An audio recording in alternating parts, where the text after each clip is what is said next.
Hello and welcome to Future Self. I'm Max Lechner-Scott. I'm a third-year student at the Australian National University studying a Bachelor of International Relations and a Bachelor of Arts. My major is in Arabic and my focus area is the Middle East. Today I will be talking to Dr. Kristin V. Monroe, Associate Professor of Anthropology in the University of Kentucky. Her work on Beirut in the insecure city, space, power, and mobility in Beirut drew me into the world of Arab urbanism and allowed me to understand the order behind the apparent chaos of Beirut, covering topics of privatization, public spaces, and driving. So, first question, how would you define your field of study, Dr. Monroe? Well, for much of my career, I've self-identified as an urban anthropologist, definitely. I've always been fascinated by cities. I love cities. So even in my outside of, academic work, I feel like I'm a student of cities, and I learn from them and I'm drawn to them. And so urban anthropology, I'm definitely an urban anthropologist. Where I was trained for my doctorate, we took on sort of theoretical identities and not so much kind of subfields of anthropology. But in my career as a professor, I have taken on the identity of a political anthropologist. So when I say that, I feel like what I'm saying is, I'm somebody who's attuned to sort of relationships of power in the places that I investigate and I study. And I think, political anthropology has a long history and it has sort of a traditional history. And I don't identify with the, focus on tribes and social organization and things like that. But in its kind of more, its incarnation in the last, I'd say a couple of decades, it's about really politics, the sort of the spectacle and the spaces of politics, which are really everywhere. So those are probably the primary two. And then of course, my area, so as a Middle Eastern anthropologist, that's, anthropologists are very closely tied to their field sites and, the geopolitics that shape their field sites. So absolutely, I'm a Middle Eastern anthropologist as well. But those fields topically of urban anthropology and political anthropology are probably the ones I most closely identify with topically. So I'm interested to hear that you are fascinated by cities. Were you born in a city? Did you grow up there as well? I did, but it's a small, I grew up in a small city in Western New York. It's Rochester, New York. It's like one of those kind of Rust Belt cities. At the time I grew up, it was probably not in its decline. It's kind of been more in its decline in kind of a post-industrial, US economy. But, sometimes when I don't know if you've done any of these readings from the turn of the century, kind of these very philosophical, they're full of platitudes, but these philosophical writings about cities as they were growing at the turn of the century and in the early, by turn of the century, I mean the turn of the 19th to the 20th century or the early 20th century. So some of the kind of foundational writings on cities from that time, I still find very captivating. They still speak to what the pleasures or sort of the delights of the city, I think today. So, things having to do, of course, with diversity and the commotion of cities and the kind of, the possibilities and the opportunities and just, I think that it's interesting to read some of these things from, let's say, the 1920s or even earlier and sort of see the city as something that's, in terms of its kind of social significance, hasn't really shifted, and seems to have that some of the same draw for social scientists, let's say, over a span of more than a century. That's really interesting. So I guess that this ties into the next question as well. So how did you get to where you are? What started you on this journey to being an academic? I'm in a similar situation actually as well. I come from a steel city in Australia, Newcastle, which also had to grapple with the post-industrialization in Australia. So yeah, what was the first inkling you had that you wanted to be an academic? Well, it was a long time coming. So it's interesting. I work with sometimes in academia, often in academia, you'll find people who knew they were on this path very early on, and faculty who were, stellar undergraduates, stellar students their whole lives and stellar undergraduates. And they went straight from their bachelor's program to a doctorate and, earned their doctorate at 29 or something like that. So that is definitely not my trajectory. I was always a good student, but actually my grade point average, I don't know what the equivalent term is in Australia, but my grade point average as an undergraduate student wasn't amazing. But when I was an undergraduate student, I was an anthropology and sociology major. And even though I wasn't the best writer or the best thinker, I was definitely a thoughtful student. And it was those fields of study that, I chose to major in, and that I just sat with a lot of like social theory, and it was like intimidating to me and difficult for me, but I was drawn to it. I loved it. But I think there was a moment, I think it was between my third and my fourth year, when one of my sociology professors asked if I wanted to assist him in some research assistance for his book. And it was, very much like, I think, collecting work and writing annotated bibliographies and things like that. But I remember that being sort of a turning point, in the sense that I didn't feel like I was ever the best student in the class.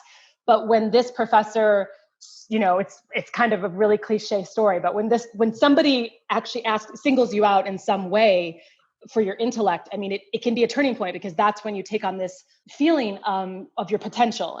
But if you don't come from a background of academics, or if you don't come from a background where you're just, always sort of the star student, it's not naturalized for you that this is your role in life. And so I remember that being a turning point, and I thought, how could he be asking me? How could I be smart enough to help this professor with anything? What do I have to offer? So that was a turning point for me, in terms of thinking of myself as having some kind of intellectual, aptitude.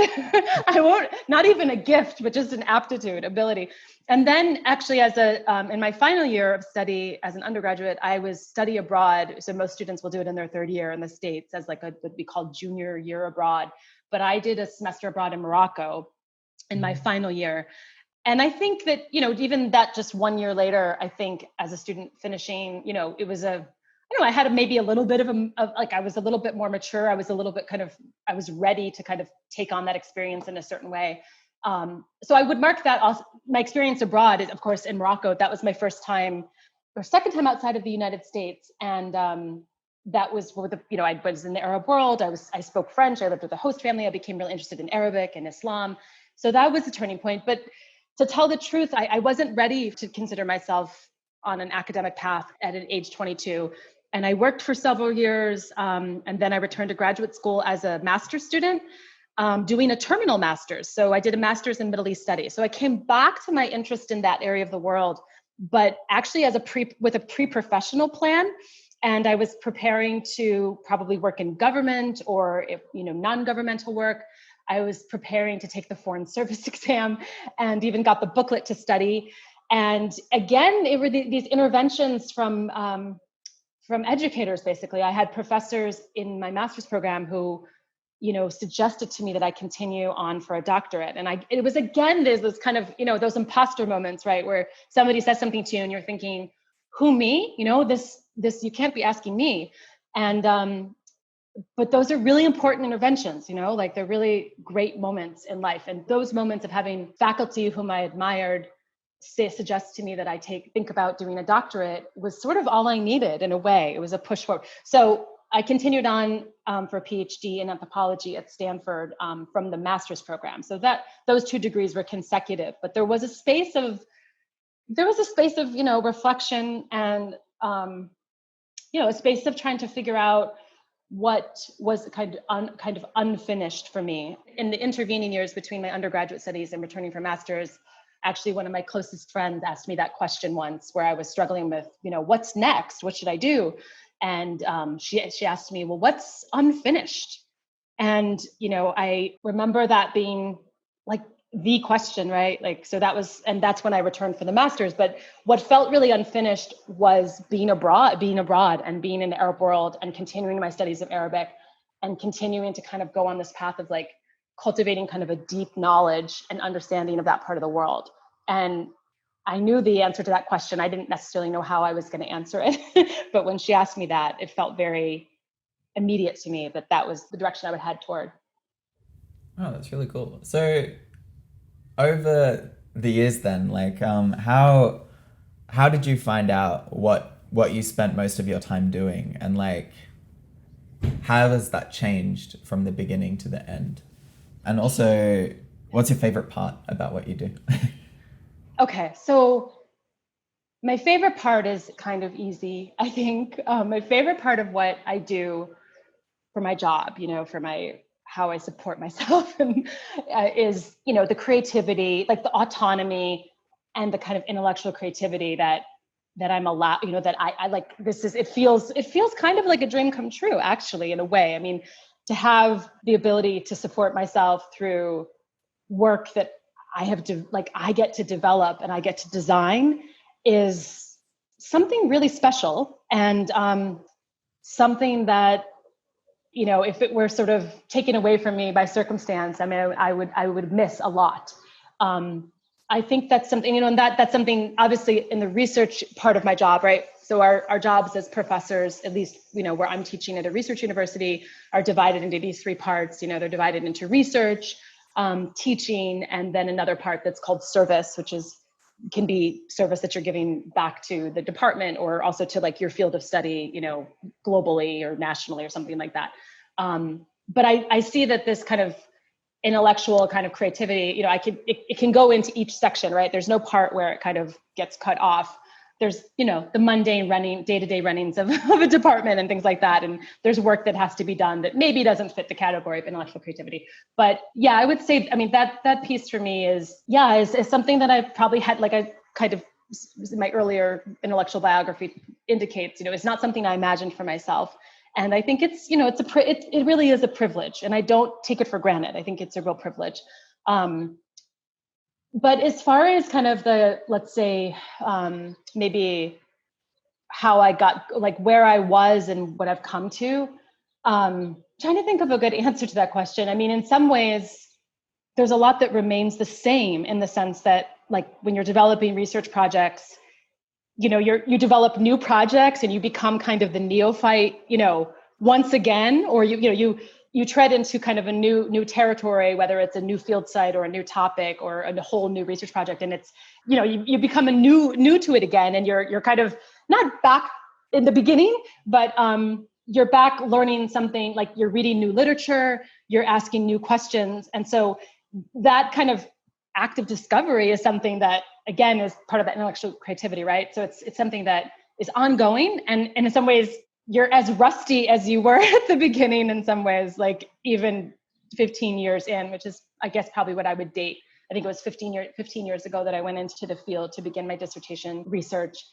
That's cool. Like, I think that's a cool thing that is a way to, definitely like keep you humble and keep you sort of, keep you from sort of feeling like you've figured things out, because it's like, you're constantly kind of actually develop. That's the point of research, is to kind of, keep asking new questions and keep kind of pushing yourself. So that's something that's actually remained the same. On a personal note, sort of what's different, this kind of gets into some of the positionality stuff that you may have read about. I don't know how much anthropology you've taken, Max, but anthropologists for quite a bit of time, at least since kind of the post-colonial moment, since the 70s, have been very intellectually engaged by questions of positionality, sort of who the anthropologist is, right? Who the anthropologist is in the field, and how who they are shapes, knowledge production and things like that. So on a very personal kind of anecdotal note, one of the things that's changed in my trajectory is that, like I've changed, like I've become middle-aged in the time I began to the time I'm start doing research. And I think the reason why that's interesting is that it's a way that, who you are, of course, like shapes how people relate to you in the field. It shapes different access points. Even, for example, the sexism that I faced as a younger woman, it shifts a little bit, because if you become a middle-aged woman, and I self-identify as a person who's married to a man and a person who has children, I become kind of a mother. I'm a different figure, especially in worlds that are male-dominated, right? In the part of the world that I work in. So just to kind of sum up, I think one of the ways in which I think about your question, how have things changed for me, is how I've changed and how that's kind of changed the mode of research. And just to finish up on this, there's a beautiful book by this anthropologist named Doreen Kondo, who's Japanese American, and she writes in one of her ethnographies. She writes about this moment where she like looks in the mirror, and during her research, she's like doing an interview or something like that, and she uses the restroom and she looks in the mirror, and it's some sort of self-reflective moment about who she is, and her kind of taking stock of like who people are seeing as she's like doing her field work and talking to people. And a couple of years ago, I had a moment like that where I was starting a new project in Qatar, and I went to use the restroom after this interview I did with a government entity.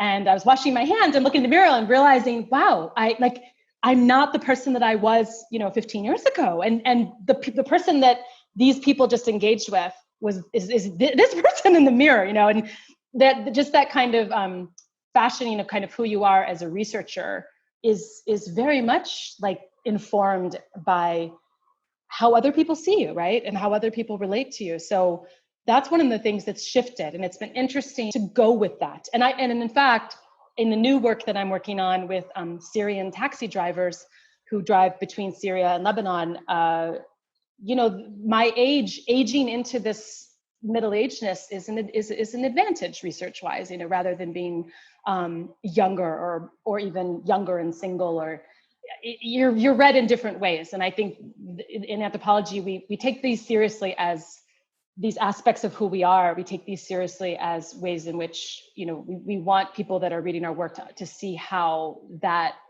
possibly has shaped kind of how we gather data and how we're kind of producing the knowledge that we're sharing.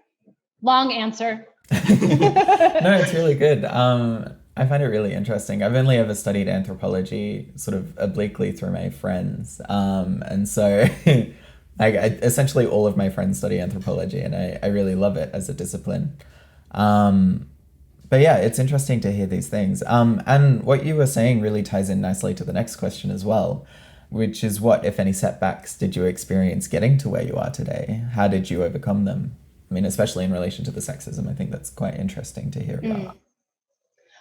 One of the things that, and I write about this a little bit in the introduction to my book about positionality, has to do with, so I'm an African-American woman, from a mixed race background. I have this kind of global brownness, which is a, situates me differently from, let's say, a white Western researcher, and, in the Arab world.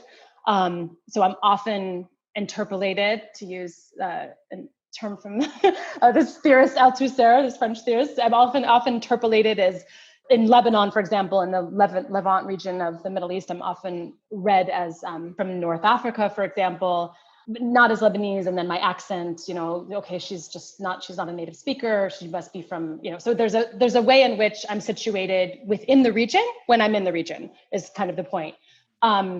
So I say that because I write about how, for example, in the long-term fieldwork that I've done in Lebanon, there are a lot of researchers I know who work in Lebanon who are members of the diaspora, right? Who are members of the Lebanese diaspora, and they have kinship ties, whether, close or kind of more distant kinship ties to Lebanon, and other researchers also to other places. And so I remember feeling, for sure, in the beginning of my research there, that being an outsider was a setback, there were like a lot of limitations. I had moments where I thought I should have studied my own, or I should have stayed. This is, not that it's impenetrable, but that I'm really getting, very partial perspective, like a partial glimpse and a partial understanding of culture and society by not being more connected, right? And that there are advantages to having, there's a long conversation in anthropology about native anthropology and sort of the way in which being a so-called native anthropologist is sometimes reified as having the most, the best vantage point, and that's been critiqued and sort of unpacked in certain ways. But definitely for me, frankly, as a researcher who wasn't from Lebanon, who wasn't from the region, I often felt like I was on the outside. And so I talk about that in the introduction, because I talk about like how, in a way, it's no surprise that I was drawn to doing research in public space. So I was drawn to doing research in places or research about sites in life, in everyday life, that were sites that I could access, and sites where I could access and actually be understood as kind of part of the kind of public urban environment in ways that weren't, let's say, a distraction, or kind of like, who is she among all these other people on the street and things like that. So it's interesting how that was a kind of a negotiation for me of kind of designing. I mean, I already from the get-go, I designed a project that was about urban space. But it's interesting how it's kind of like the chicken or the egg. Like, I think I also was I looked at certain topics as accessible to me and probably certain topics as maybe less accessible to me in terms of methodology, because of what I understood to be kind of an outsider status that I held. So that's something I would say is a setback, but I haven't overcome it. So it's not something I've overcome, but it's something that it's a consideration in terms of designing projects, and then it's consideration all through sort of, I think, the research process in terms of, what your topic is. It's quite simple, I guess, what your topic is and what kind of access you actually have, to investigation of that topic. Would you say it's then a relationship of compromise with your research as well, kind of like you weighing in the bits that are, the bits that you feel comfortable doing and the bits that you can access, and then sort of weighing like what you can't as well? Yeah, absolutely. And there's some really cool, like I can't remember, there's a particular theorist that whose term this is, but there's, this idea that, right, like all perspectives are partial, and that part of what we do is in our published work, in our work that we basically make transparent the partiality of our own perspective in particular ways, which is why you always find in anthropology articles and, monographs as well, like this kind of section, right, that's required, that kind of is laying out for the reader kind of, okay, who is this researcher and how should I understand their interpretations? But there's a science and technology studies theorist, Donna Haraway, whose work is like, she's identified with this idea of situated knowledges, which is also, it's a similar idea about how like all knowledge is situated and all perspectives are partial. So we accept that, we need to accept that, and we need to provide understandings for readers on how to kind of receive our interpretations, right, through this idea that our knowledge is very situated. So I think the idea that you use the concept of like this notion of compromise, I think that speaks to that situatedness and that partiality too. Yeah, so I think that ties in well with another question. So the Black Lives Matter movement has encouraged all of us to be reflective of our own positions and goals. For me personally, it's made me feel as a Western student that it is problematic to enter a research position focusing on the Arab world. Am I partaking in a centuries-old tradition of Orientalist tropes, do you think? Or yeah, so I think, so there's a paralysis, that I think, can kind of be induced through this idea that, especially like between like sort of this idea of the West and the rest, right? That we're always already going to be engaged in, a colonial endeavor, B, an orientalizing project through this idea of studying the other, right? And like, so there's a paralysis, right? Like it becomes like paralyzing where there's no movement then, there's no, right, there's a kind of like, you'd have to wash your hands of your own interests, right? Like just, to say that there'd be no way, there's no sort of equitable way of developing intellectual work if it's in some ways the geography is one that's like, West and the rest or West and the other.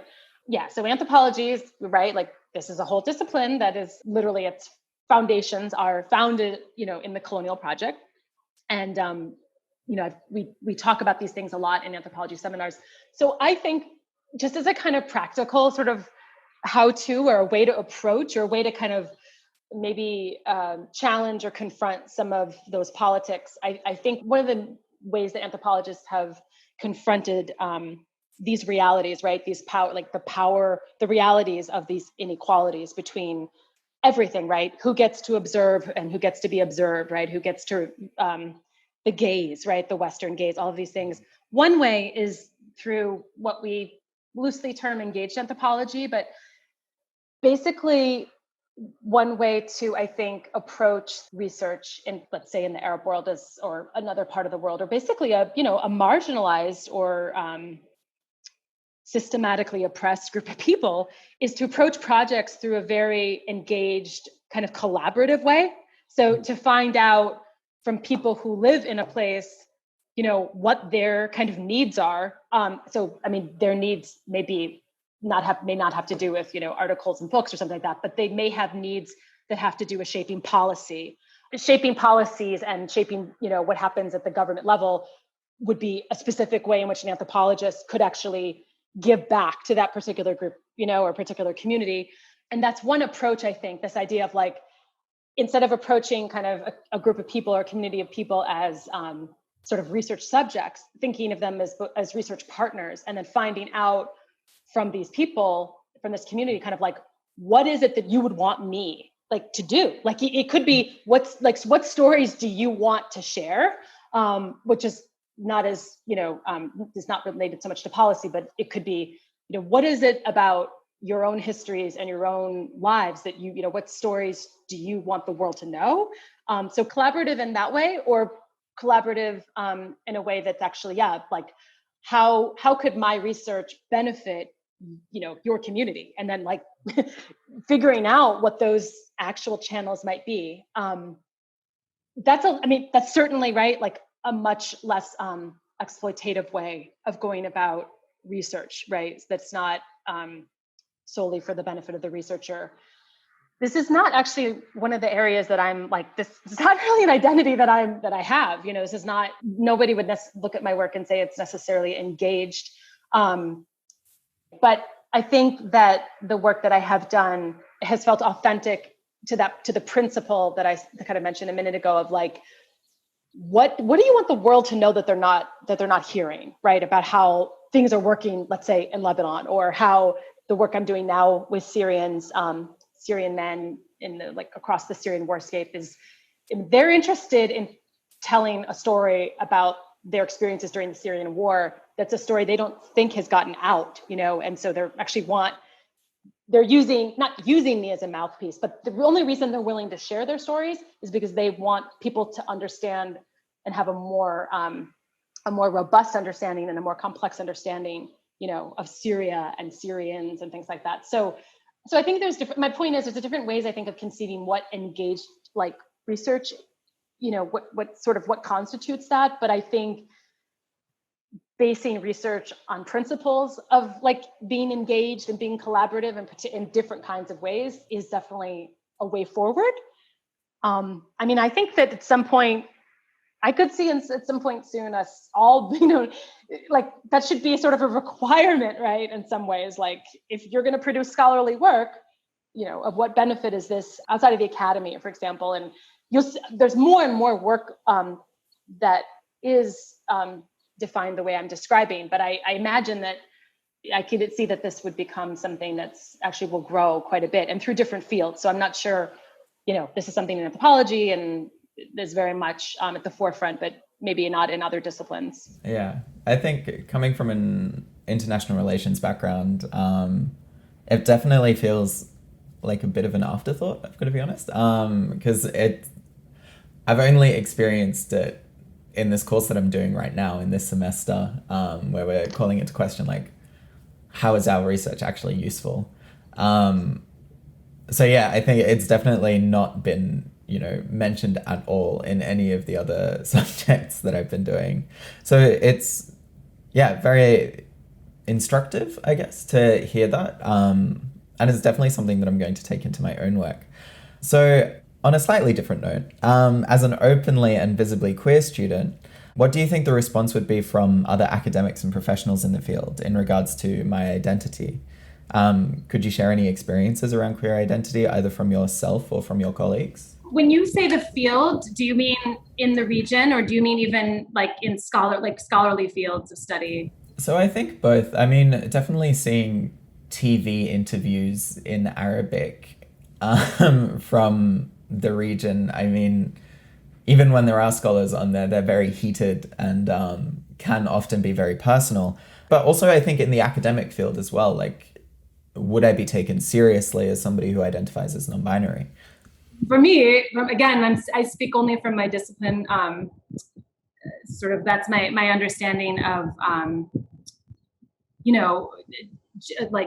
gendered queer, openly queer anthropologists and non-binary. Like, this is very much like an established kind of part of the field of professional anthropology both as like as a topic, right? Like gender and sexuality studies, absolutely a sort of a foundational kind of area of study in contemporary anthropology.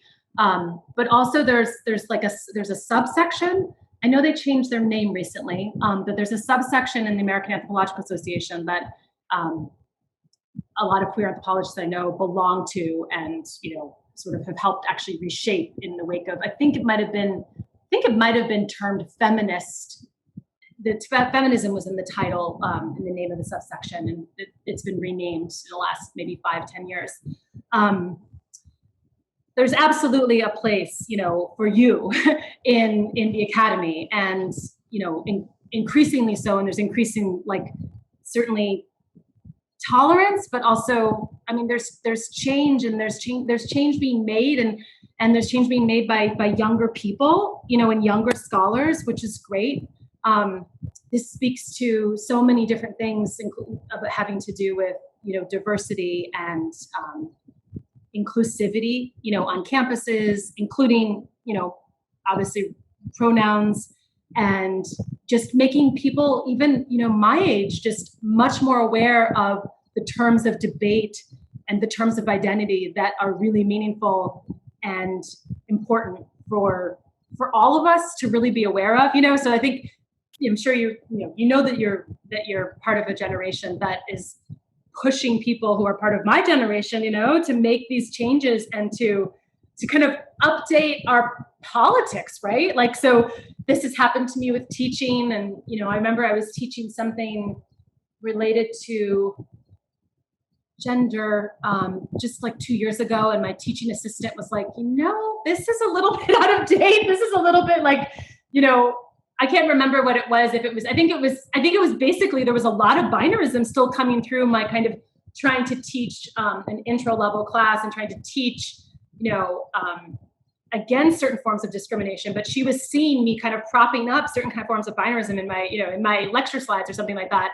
And I said to her, wow, thank you so much. These are the interventions that people that were kind of trained and kind of came of age in a certain moment in the world, like, we need these interventions. So my point is that I think these interventions are necessary, they're important, and they're part of the fashioning of, like, the way that we teach and the way that we theorize the world. So I guess my point is, in the first part of the question, I'm saying there's absolutely a place for you in the profession, or in of scholars, but there's also a place for a lot of change to be made at kind of just in terms of conceptual and theoretical approaches in the work that we all do.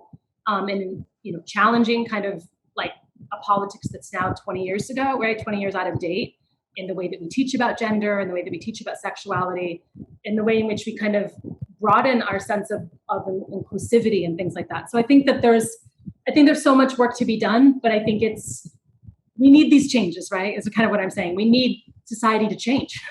That's important. Now, specifically to the region, just to turn to kind of what does it mean to be queer or non-binary in settings. I don't know how much you've traveled in the region. I think, I'd probably take a different, I might answer, like this, I would take a different approach in responding to that kind of question, because when we're talking about putting one's self at any kind of risk of not just discriminatory behavior, but putting one's body at risk right? Like in places that are not tolerant. That's kind of like it's a whole another way of approaching kind of what we were talking about earlier, right? Positionality and deciding where one might do research and how one's identity would shape research. So in places, Lebanon happens to be, right, the most open, right? And the most, and this is, within bounds, right? I would say the most kind of queer friendly, society. And this is, you may know people, who would temper that statement, and say, yeah, and there's certain confines, and literally confines within the city of Beirut and things like that, where one would be comfortable being openly queer. One thing that comes to mind is, I don't know how much work you've read that's queer studies in the region, but they're quite not a lot. There's some older works that were have kind of been unpacked and challenged by more younger scholars. So, people like Joseph Massad's work, his work from probably, is that maybe 20 years old already? I don't know. And Sofiane Merabetz, who's a friend who wrote Queer Beirut, whose book came out maybe just around the time mine did, maybe about 2016. There's a book right now that I'm going to review for the journal City and Society that's called Disruptive Orientalisms. It's written by a sociologist here in the U.S. and it's also about Queer Beirut. So that's a recent book actually I'm going to be reviewing for a journal soon. There's been some work. Oh yeah, there's Saed El Achan, who has a recent book about Palestine, and I know him. And there's been some other work done on, I think, Arabs living actually in Israel itself, but his work is about Palestinians, I believe, in the West Bank. So there's academic work, and I mean, I guess there's not just academic work, but these are networks of scholars that I think are really very accessible and very interested in helping sort of guide or provide advice to, for scholars who might be interested in either studying who are either queer themselves or who are interested in studying those kinds of issues in the region. So those are just some of the names of people. They happen to be all men. I'm trying to think of, Maya Mikdashi, her work, she's Lebanese, and her work has definitely more to say about queerness in the region in relationship to legality and citizenship. But I'm thinking, her work as well. But anyway, so these are some of the names of scholars. And I guess what I'm suggesting too is that if you were interested in pursuing postgraduate work, for example, like if you were to leave Australia, for example, these maybe would be scholars you might want to reach out to, that you would be seeking advice from them, or that maybe you would want to work with, for example. So you might want to take a look at their work. Yeah, so it's a difficult path, to take as a member of society, to be queer in a lot of the parts of the Arab world. I think that's a reality that most would agree with.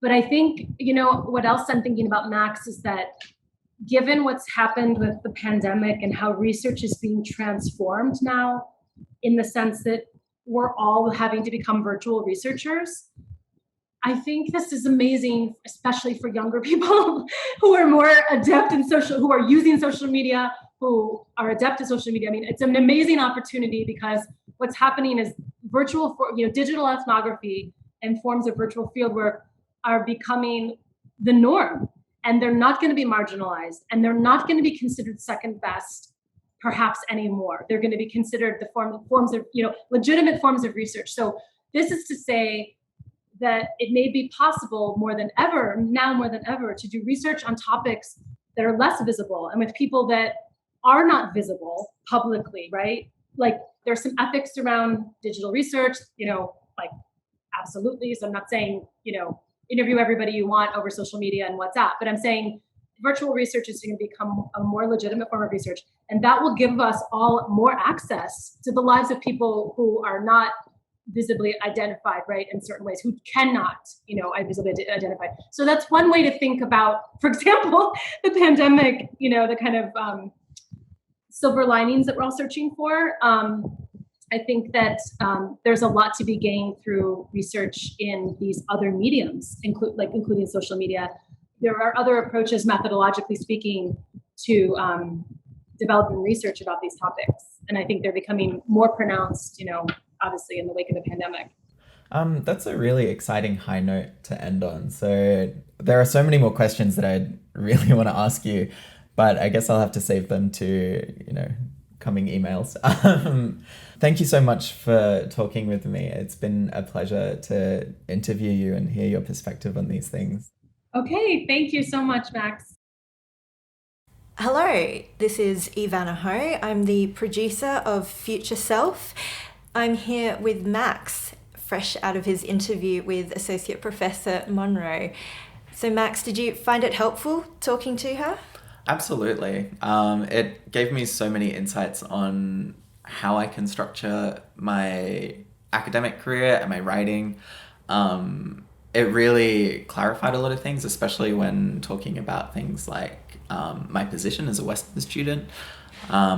I'm really interested by the engaged anthropology side of things. And yeah, it was just really fascinating to talk to her in general.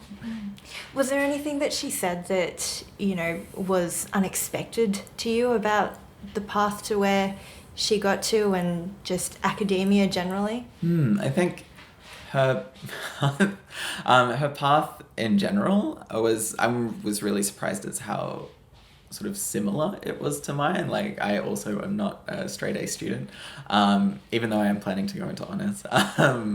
But I think especially hearing that she had come from a steel city and the fascination of cities, and that in large part what really matters was what came from the heart and like where your heart lies. And I think it was really reaffirming to hear that to be on that path is all about where your heart lies. Well, Max, I think that this has been an excellent way to kickstart Future Self. Thank you so much for participating in this and doing a kick-ass interview. You're very welcome. I'd be happy to do it anytime.